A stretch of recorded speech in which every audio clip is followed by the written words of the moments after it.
बिस्मिल्लाहिर्रहमानिर्रहीम। अस्सलाम वालेकुम वरहमतुल्लाहि वबरकातुहू। अज़ीज़ तलबा, उम्मीद है आप खैरियत से होंगे। जमात नहम इस्लामियात का आज आखिरी चैप्टर ज़कात का आखिरी 1.5 सवाल, एक लॉन्ग मुफस्सल और एक शॉर्ट यानी मुख्तसर सवाल आपके लिए हाजिर है। जो छोटा 2 नंबर के लिए सवाल है, इसमें से 2 से 3 2 नंबर के बन सकते हैं सवालात। पहला सवाल है ज़कात के लुग़वी मानी क्या होते हैं, फिर ज़कात का मफ़हूम क्या होता है, ज़कात की फ़र्ज़ियत ज़कात कब फ़ारिज़ हुई, उसके इस्तिलाही मानी, शरीयत में ज़कात से मुराद। इस तरह मुख्तलिफ नामों से आपको सवालात आ सकते हैं। शुरू करते हैं ज़कात के लुग़वी मानी। जो हेडिंग है आप इसी हिसाब से याद करेंगे तो कोई भी सवाल आए आप लिख सकते हैं।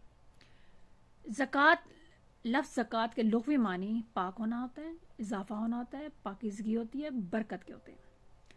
इस्तिलाही मानी कहती है शरीयत में, इस्लाम मज़हब है और उसमें जो कानून होते हैं उसको शरीयत कहते हैं, तो उसको बोलते हैं शरी इस्तिलाह में, इस्लाम में या शरीयत में ज़कात से मुराद माल का वो हिस्सा है जो साहिब नसाब मुसलमान, यानी वो मुसलमान जिस पर जो वो ज़कात की नसाब को पहुँचता, वो हम यहाँ पढ़ेंगे कि कितने चीज़ें हों तो इंसान साहिब नसाब यानी वो बंदा ज़कात देने के काबिल होता है। तो जो बंदा ज़कात देने का हकदार होता है या काबिल होता है उसको साहिब नसाब कहते हैं। कि जो साहिब नसाब मुसलमान अपने माल में से, किसी और का माल नहीं, अपने माल में से एक मखसूस शरा यानी एक ख़ास शरा कहते हैं परसेंटेज, जैसे 2.5%, 2.5% के हिसाब से सालाना यानी साल में एक दफ़ा अल्लाह की राह में खर्च करता है, उसे शरीयत में ज़कात कहते हैं। ये इसके मानी है। याद रखिएगा, इनमें से एक लफ्ज़ भी अगर आपने लिखा तो आपके ज़कात के जो इस्तिलाही मानी है वो सारे गलत हो जाएंगे, इसलिए आपने अच्छी तरह समझ के लिखना है। अगला नसाब यानी कितने पैसे हों तो इंसान पर ज़कात फ़र्ज होती है। नसाब से मुराद माल और दौलत की वो कम अज़ कम मकदार है जिस पर ज़कात वाजिब होती है, यानी मकदार 7.5 तोले सोना या 52 तोले चांदी।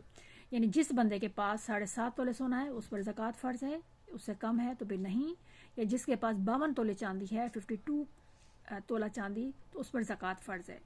लेकिन आगे मज़ीद हम एक्सप्लेन कर सकते हैं इसको कि जिसके पास अगर 7.5 तोले से कम है और 52 तोले से भी कम है, लेकिन दोनों को मिला के उतने पैसे बन जाते हैं जितने इसके या इसके बनते हैं, तो उस हिसाब से फिर ज़कात फ़र्ज हो जाती है। वो डिफरेंट केसेस है, वो फिर आप मज़ीद तफसील से आगे बढ़ होकर पढ़ेंगे। अगला ज़कात की फ़र्जियत। ज़कात माली इमदाद और अल्लाह की राह में दिल खोल कर खर्च करने की तरगीब यानी लोगों को बताना इस्लाम के शुरू के दिनों में शुरू हो गया था। ताहम फ़र्ज ज़कात कब हुई थी? 2 हिजरी में। याद रखिएगा, एमसीक्यूज़ में आता है ज़कात कब फ़र्ज हुई? 2 हिजरी में फ़र्ज हुई। और फिर अल्लाह का इरशाद हुआ कुरान में कि ए नबी सल्लल्लाहु अलैहि वसल्लम, इनके मालों से सदका वसूल किया करो और इसके ज़रिए से इनके मालों को पाक साफ कर सको। ज़कात अदा न करना एक बहुत बड़ा गुनाह है। कुरान करीम में अक्सर मकामात पर ज़कात और नमाज की फ़र्जियत का जिक्र एक साथ आया है। अल्लाह का इरशाद है, नमाज कायम करो और ज़कात देते रहो। ये देखें ऊपर, अच्छी तरह दोबारा देख लें, चाहे तो स्क्रीनशॉट लेके लिख लें जैसे आपको आसानी लगे। ये था ऊपर 2 नंबर के सवालात, बीच में से कोई भी बन के आ सकते हैं। अब बारी है लॉन्ग क्वेश्चन 8 नंबर का। कुरान की रोशनी में ज़कात के मसारिफ बयान करें। सबसे पहले बताएंगे मसारिफ होते क्या हैं। मसारिफ मसरफ की जमा है, इसका मानी होता है खर्च करने की जगह, यानी ज़कात खर्च करने की जगह, यानी ज़कात का माल जहाँ जहाँ खर्च किया जा सकता है उन्हें मसारिफ ज़कात कहते हैं। अब ये लफ्ज़ 2 इकट्ठे लिखेंगे, इसको हम अलग-अलग कर देते हैं। इन्हें किया जा सकता है, ये 2 लफ्ज़ इकट्ठे हो गए टाइपिंग में, तो ये इस तरह कर लें। जहाँ जहाँ खर्च किया जा सकता है माल, उसे मसारिफ ज़कात कहते हैं। दूसरे लफ्ज़ों में मुस्तहिकीन ज़कात को भी मसारिफ ज़कात कहते हैं। ये भी एमसीक्यूज़ में आ सकता है कि मुस्तहिकीन ज़कात भी मसारिफ ज़कात ही होते हैं। अल्लाह का इरशाद ये कुरान में है जिसमें सारे के सारे मसारिफ ज़कात बयान किए गए हैं। इसको इसी तरतीब के साथ आप याद करोगे बग़ैर किसी चीज़ के छोड़े। ज़कात तो गरीबों को, मस्कीनों को, ज़कात के महकमे में काम करने वालों को और उन लोगों के लिए है जिनको दिलों को इस्लाम की तरफ जोड़ना हो, यानी उनको इस्लाम कबूल करवाना हो। और जब कबूल हो जाए तो उनको साबित कदम भी रखना है ना, कि ताकि अगर उनके माँ बाप उनको छोड़ दिया, उन्होंने पैसे नहीं दिए कि अब तुम मुसलमान हो जाओ यहाँ से, तो उनको इस्लाम से जोड़े भी रखना है, तो उनको भी जो है ना ज़कात देना फ़र्ज है। फिर है गर्दन छुड़ाने वाले, जिनको हम गुलाम को आज़ाद करना कहते हैं। चाहे आप गर्दन छुड़ाने वाले लिखो या गुलामों को आज़ाद कराना लिखो। जो तवान भरे लिखो या कर्जदार, कर्जदार लिख सकते हैं या तवान भर, इनमें से कोई एक चाहे लिखें, चाहे तो ब्रैकेट और दोनों साथ लिख सकते हैं। और खुदा की राह में यानी अल्लाह के रास्ते में। और 8वां नंबर है मुसाफिरों के सिलसिले में। ये अल्लाह की तरफ से मुकर्ररा फरीज़ा है, अल्लाह ने फ़र्ज़ मुकर्रर कर दिए और अल्लाह जानने वाला और हिकमत वाला है। कौन सी में ये मसारिफ ज़कात कौन सी सूरत में बयान किया? सूरत तौबा में। ये भी याद रखना है। इस आयत की रूह से दर्ज झैल 8 मसारिफ हैं। ये तो इन्होंने नाम अल्लाह ने कुरान में दे दिए। अब उसकी एक्सप्लेनेशन, उसकी तफसील क्या है कि फ़कीर जो है, गरीब या फ़कीर क्या होते हैं, मस्कीन क्या होते हैं। फ़कीर या फिर गुरबा जमा के हिसाब से आएगा। वो लोग होते हैं जिनके पास अपनी ज़रूरियात ज़िंदगी को पूरा करने के लिए माल ना काफ़ी हो, पूरा ही ना हो रहा, एक वक्त का खाना है, दूसरे वक्त का नहीं है, और तंगदस्ती की ज़िंदगी गुजार रहे हो, मतलब उनका हाथ तंग हो, खर्च करने के लिए ज़्यादा पैसे ना हो, तो उनको फ़कीर कहते हैं। उनको ज़कात की रकम से उनकी मदद की जा सकती है। नंबर 2 है मसाकीन, जिन लोगों के पास अपनी ज़रूरियात के लिए माल बिल्कुल ना हो, यानी पूरा ही ना होता, 2-2 3-3 4 दिन जो है ना वो 2 दिन भूखे रहते हो, खाने के लिए चीज़ें ना हो, कपड़े रहने के लिए कपड़े ना हो, तो वो मसाकीन होते हैं। तो उनकी मदद भी हम ज़कात की रकम से कर सकते हैं। अगला आमलीन, यानी वो अहलकार जो महकमा ज़कात में काम करते हैं, जो मिनिस्ट्री में, जो डिपार्टमेंट में, जो ज़कात हुकूमत का वो डिपार्टमेंट, जो महकमा जो ज़कात इकट्ठी करता है, वहाँ के लोग, अंदर लोग जितने भी काम करेंगे उनकी तनख्वाहें सारी ज़कात की रकम से दी जाएंगी, तो उनको आमलीन कहा जाता है। नंबर 4 है मुअल्लफ़ातुल क़ुलूब। इसका मतलब है जिनकी माली मदद करके, यानी वो लोग जिनकी माली मदद करके, यानी माल उनको देकर उनको इस्लाम की तरफ माइल करना हो, यानी उनको शौक़ दिलाना हो कि आओ भाई इस्लाम कबूल करो, हम तुम्हारी मदद करेंगे। या फिर अगर उन्होंने इस्लाम कबूल कर लिया है तो इस्लाम पर साबित कदम रखना भी मतलूब हो, यानी ये भी हो कि अगर उन्होंने इस्लाम कबूल कर लिया, उनके पास पैसे नहीं है खर्च करने के, अपना घर बार छोड़ के मुसलमान हो गए, तो उनकी मदद भी हम इस तरह कर सकते हैं। नंबर 5 है रकाब।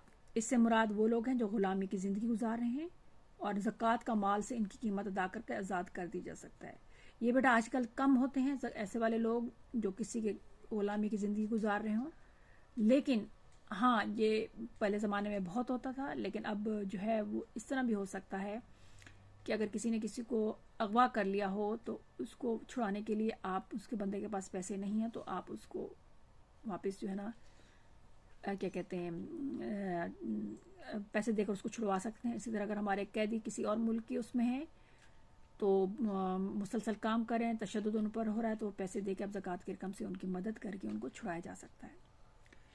नंबर 6 है गारमीन।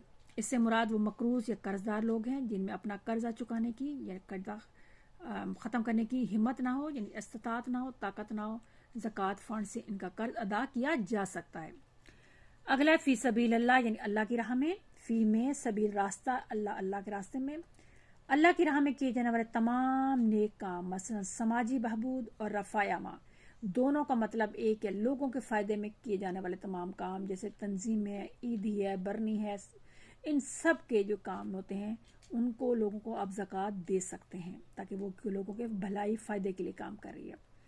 इस तरह दीन इस्लाम के इशाअत, यानी जो लोग दीन इस्लाम फैला रहे हैं, लोगों को इस्लाम की दावत दे रहे हैं, उसको सरबुलंद आगे बढ़ा रहे हैं, उनकी मदद भी ज़ाहिर है उन लोगों को भी, और जहाद करने वालों के लिए इनको भी आप ज़कात के माल से पैसे देकर उनकी मदद कर सकते हैं। ज़ाहिर है वो लोग उन्होंने अपना घर बार छोड़ के वो अल्लाह की राह में निकले हुए हैं, ज़ाहिर है उनके घर को खर्चे के लिए, पीछे पालने वाला, उनके बच्चों को भी तो कोई पैसे चाहिए ना, तो वो रकम इनके दे के हम ज़कात का दे सकते हैं इनको।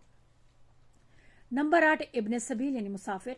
इससे मुराद मुसाफिर हैं जिन मुसाफिरों का खर्च ख़त्म हो गया, रास्ते में बहुत लंबे सफ़र पे हो, जेब कट गई हो, पैसे ख़त्म हो गए हो, तो उन्हें दौरान सफ़र या कोई हादसा पेश आ गया हो, तो उनके पास अखराजात के लिए रकम ख़त्म हो जाए तो ज़कात फ़ंड से उनकी मदद की जा सकती है। लेकिन आजकल ऐसे बहुत कम लोग होते हैं, क्योंकि ज़ाहिर है कुछ मांगने वालों ने भी अपनी आदत बना ली है कि मेरे पैसे खर्च हो गए, मेरी जेब कट गई, तो ये एहतियात करनी चाहिए कि वाकई वो मुसाफिर है या वैसे ही फ़कीर है। अब इसमें से दूसरे जो MCQs बन सकते हैं वो है, इनके जो नाम है ये आप अच्छी तरह स्पेलिंग इनके याद करेंगे, हिज्जे याद करेंगे। उसके बाद जो MCQs आता है, जैसे गारमीन का मतलब है मकरूज़, गुलाम, महकमा ज़कात में काम करने वाले, 3 ऑप्शन देके। इस रकाब का मतलब है गुलाम, मकरूज, एहलकर, इसलिए आपको इनके मतलब भी पता होने चाहते। एमसीक्यूज में आगे पीछे हो जाए तो इसके मानी लिख सकें। उसके बाद सबसे अहम चीज़, ज़कात देते वक्त पहले अपने करीबी रिश्तेदारों का ख्याल रखना चाहिए। पहले हमेशा उनकी कोशिश ढूंढना चाहिए कि कोई गरीब मामू, खाला, ताया या उससे आगे पीछे वाले उनके पड़नानी के बच्चे अगर वो गरीब हैं, उनको ज़रूरत है, पहले उनको दें। उसके बाद फिर बाहर के लोगों को ज़कात दीजिए। ये नहीं डायरेक्ट जहाँ बैठे हैं वहीं पे जो है ना किसी सेंटर को या किसी ने मांगने आ गए तो दे दिया और अपने रिश्तेदार गरीब रह गए, ऐसा नहीं होना चाहिए। इस तरह जो लोग खुद बढ़कर सवाल नहीं करते और गुर्बत के बावजूद खुददार और गैरतमंद होते हैं, इन्हें तलाश करके ज़कात सदका दी जाए। बहुत से ऐसे लोग होते हैं जो गुर्बत की ज़िंदगी गार होते हैं, लेकिन उनको मांगते हुए शर्म आती है कि लोग क्या कहेंगे, हमसे पैसे मांग रहे हैं, इनके पास पैसे नहीं है। तो कोशिश करनी चाहिए मांगे बगैर उनको जाके ज़कात देनी चाहिए। उनके हालात का हमें पता होता है, जो करीबी रिश्तेदार होते हैं कि इनका खर्चा मुश्किल से पूरा होता है, इनका कमाने वाला इतना ज़्यादा नहीं कमाता, तो उनसे आप ज़कात की रकम देकर उनकी मदद कर सकते हैं। उम्मीद है आपको एक शॉर्ट या लॉन्ग क्वेश्चन अच्छी तरह समझ आ गया होगा। इसको हूबहू इसी तरह याद कीजिए, हेडिंग मोटे मोटे मार्कर से दीजिए और नीचे जो है ना पतला पॉइंटर से लिखिए, तो इंशाल्लाह ताला आपके पूरे नंबर आएंगे। अस्सलाम वालेकुम वरहमतुल्लाहि वबरकातुहू।